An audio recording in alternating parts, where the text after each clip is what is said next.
we have here and here are two linear equations and two unknowns. And what we're going to try and do is develop a way of solving these by just putting numbers in using something called Kramer's method. A1 here would be indeed 4, B1 here would be minus 6, and C1 here would be minus 8. Here A2 would be 2, B2 would be 3, and C2 would be 8. And we're going to be using this, as we see later, in working out Kramer's rule. For now, let's just work through this and see how we typically go about solving this.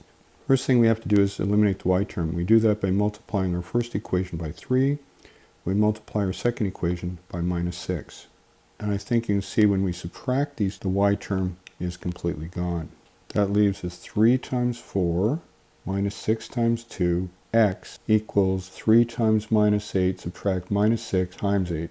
Now what we can do is divide both sides of the equation by 3 times 4 minus 6 times 2. And when we do, we end up with this for x. So this is b2, which is our term up here, times c1, which is this guy.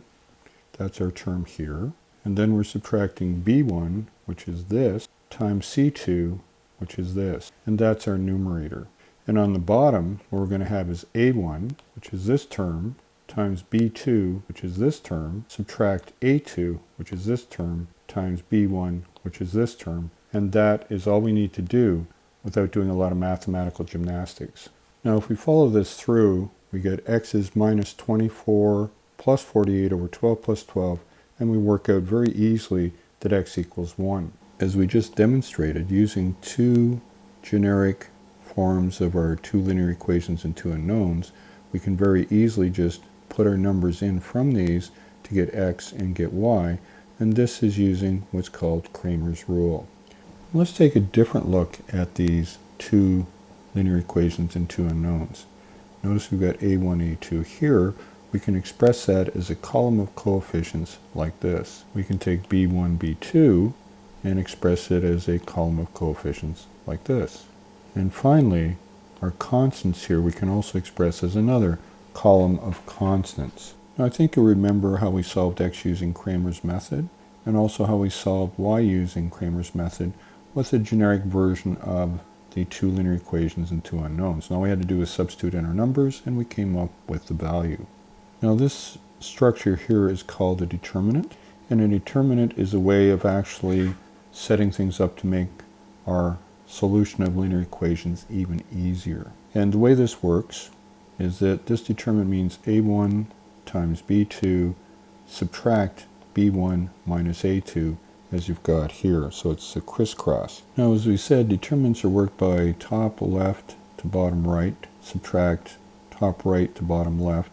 So in this case, the result we're going to get here is 2 times 1, which is this part, subtract 5 times 6, which is this part, and this works out as minus 28.